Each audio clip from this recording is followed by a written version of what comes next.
కళ్యాణాద్భుతగాత్రాయ కామితార్థప్రదాయినే శ్రీవేంకటాచలనివాసాయ శ్రీనివాసాయ మంగళం.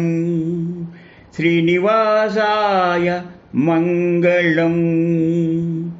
శ్రీనివాస గోవింద గోవింద. శ్రీ వెంకటేశ గోవింద గోవింద గోవింద. శరణు శరణనే భక్తితో వేడుకుంటే చాలు. ఆ పిలుపు భూలోకాన్ని దాటి భువర్లోకాన్ని చేరి అక్కడి నుంచి 23 సురలోకాలు మీరి మహర్లోకంలో ప్రయాణించి జన తపోలోకాలను దాటి బ్రహ్మ శివలోకాల మీదుగా వైకుంఠం చేరుతుంది. మనకి భూహు భువః స్వః తపః జనః ఇవన్నీ ఊర్ధ్వలోకాలు. ఇవన్నీ మీద బ్రహ్మ శివలోకాలు దాటి విష్ణులోకానికి చేరుతుంది. ఆ విష్ణు భక్తి వైభవమే కదా యుగ యుగాల దశావతారాలు. ఆ దశావతారాలని తలుచుకునేటువంటి అదృష్టం మనకి తిరుమల వెంకటేశ్వర స్వామి ఆనంద నిలయంలో కొట్టచ్చినట్టు కనబడుతుంది. ఒక్కొక్క అవతారాన్ని మనం నిశ్చితంగా పరిశీలిస్తే పరమ పుణ్యాల వేద సంపదను దొంగిలించి సముద్రంలో దాముకున్న సోమకాసురుణ్ణి మత్స్యరూపంలో సంహరించి బ్రహ్మదేవునికి వేదాలనిచ్చినటువంటి నారాయణ తేజస్సే కదా ఈ ఆనంద నిలయం అని మనకి తోస్తుంది. అమృతం కోసం దేవదానములు మందరగిరిని కవ్వం చేసి వాసుకుని త్రాడు చేసి పాల కడలిని వధిస్తుండగా మునిగిన పర్వతాన్ని విశాల కూర్మ రూపంతో వీపున ధరించి అమృతాన్ని దేవతలకిచ్చిన మాయే కదా ఈ ఆనంద నిలయం. అదే కూర్మావతారం. వీటికి మించి బల మత శౌర్య గర్వంతో భూమిని చాపగా చుట్టి కింద లోకాలలోని అతల సుతల వితాల పాతాళమని ఈ అధోలోకాల్లో అతలానికి తీసుకుపోయి హిరణ్యాక్షుణ్ణి ఆదివరాహమూర్తిపై ముట్టితో కిందకు పొడిచి కాలితో తవ్వి పైకి ఎగిరి అరచేతిలో రొమ్ము బద్దలుగొట్టి నేల కూర్చిన భూతలాన్ని ఒక కొమ్ము మీద భూమిని ఉద్ధరించి పైకెత్తినటువంటి సంహార దీక్షా విశేషమే కదా కన్నులకు కనపడేటువంటి ఆనంద నిలయం. తన విరోధి అయిన శ్రీహరి నామస్మరణతో సర్వాన్ని మరిచి ప్రహ్లాదునితో నీ హరి ఎక్కడున్నాడో చూపించమంటూ వేధించి బాధించాడు హిరణ్యకశిపుడు. మనకి కథ తెలుసు. అన్నింటా ఉన్నాడన్నాడు ప్రహ్లాదుడు భక్తి పారవస్యంతో. ఆ మాట ములుగులా గుచ్చుకుంది హిరణ్యకశిపునికి. మరింత బాధ కలిగింది. కనుబొమ్మలు బిగించి పళ్ళు పటపటా కొరికి మరింత రోషంతో తన పక్కనున్న స్తంభాన్ని చూపి ఏరా ఇందులో ఉన్నాడా అని హుంకరించాడు. ఇందుగలడందులేడని సందేహము వలదు అని ఆయన చాటి ఆయన లేని చోటు ఎక్కడన్నా ఉందా ఇందులోనూ ఉన్నాడన్నాడు ఆ 5 ఏళ్ల బాలుడు. ఉత్తర క్షణంలో హిరణ్యకశిపుడు చేతితో స్తంభంపై గట్టిగా కొట్టాడు. అప్పటికే ప్రహ్లాదుని పరమభక్తికి వైకుంఠం కదిలాడు నారాయణుడు. పెటపెట ఆర్భాటుల పెళ్లి స్తంభాన్ని చీల్చుకుంటూ ఉగ్ర నరసింహాకృతిలో ఉద్భవించాడు. జూలు విదిల్చాడు. ఒక్క దూకులో నారాయణ ద్వేషుడైన హిరణ్యకశిపుణ్ణి వారి గోళ్లతో చీల్చి చెండాడాడు. ఆ జ్వాలామాలాగ్ని సదృశ నేత్రాల నరసింహమే కదా ఈ ఆనంద నిలయం. ఆ భక్త పారవస్యంలో ఆ పేగులు తీసి ఒక్కొక్క పేగుని ఆ ఉగ్రావతారం కళ్ళతో చూస్తూ వాసన చూస్తూ ఒక పేగును తీసుకుని తన మెడలో ధరించాడు. ఏమిటి ఆంతర్యం?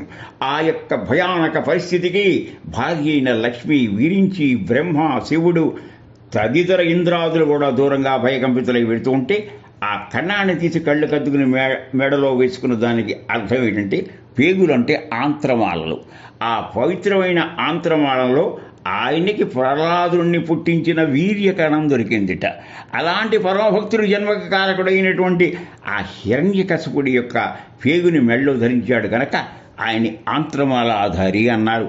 అది నరసింహావతారం. అవన్నీ గుర్తుకొచ్చేదే కదా ఈ ఆనంద నిలయం. తాటాకు గొడుగుగా రాగి కమండలంతో యజ్ఞశాలలో ప్రవేశించి ఒక పాదంతో భూమిని, 2వ పాదంతో సకల గగనాన్ని ఆక్రమించి 3వ పాదంతో బలిచక్రవర్తిని పాతాళంలోకి అణగదొక్కిన వామన బ్రహ్మచారి త్రివిక్ర రూపమే కదా ఈ ఆనంద నిలయం.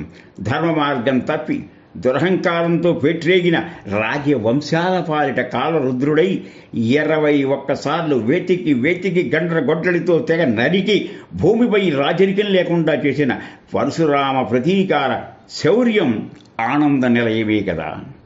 ఆ తర్వాత మహత్తరమైనటువంటి రమ ఇతి రామ, చక్కటి పూర్ణావతారం రామకృష్ణ అవతారాలు.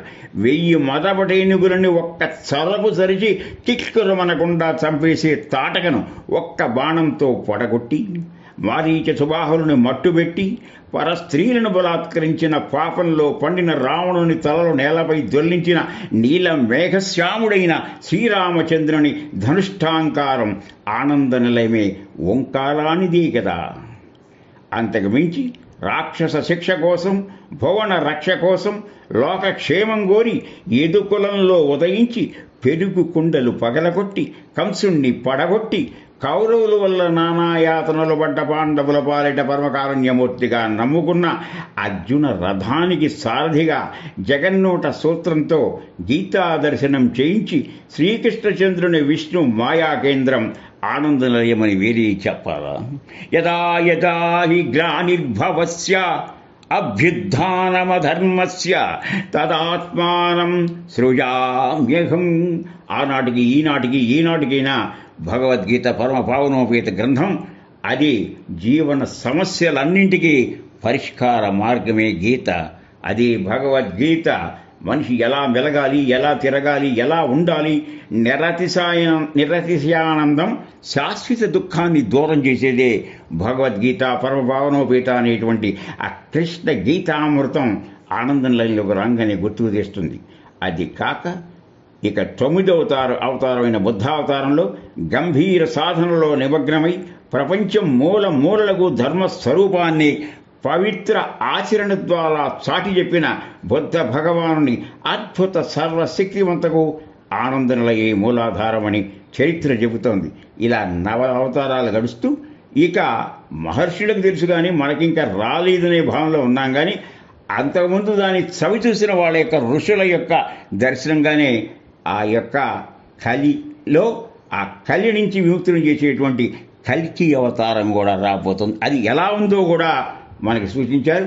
కల్కి అవతారం ప్రస్తావన మనకి యొక్క మహాభారతంలో కొంతవరకు వస్తుంది కనుక వ్యాస మహర్షి దాని గురించి కూడా చెప్పారు కనుక ఇలాంటి దశావతార స్థుతి ప్రశాంత వాతావరణంలో మన వెంకటేశ్వర స్వామిని యొక్క కలవు వెంకట నాయక, ఆ వెంకటేశ్వరుని యొక్క ఆలయంలో మనకి చక్కగా తార్కాణంగా దర్శనమిస్తే ఆ భావనతో చూసిన వాళ్ళకి జీవితం ఎంతో ఆనందమై మళ్ళా మళ్ళా ఆయన్ని చూడాలనే తపనకి మనకి దారితీసి దర్శన భాగ్యంతోనే సుదర్శనమై అది ఎందరికి వాలిటో నిదర్శనమై మహనీయమైనటువంటి స్థితి కనుక నవో వెంకటేశాయ పురుషాయ మహాత్మనే ప్రణత క్లేశనాశాయ శ్రీ గోవిందాయ నమో నమః. హరి ఓం. సహనావతు సహనౌ పునక్తు సహ వీర్యం కరవావహై తేజస్వినావధీతమస్తు మా విద్విషావహై. ఓం శాంతి శాంతి శాంతి శాంతి.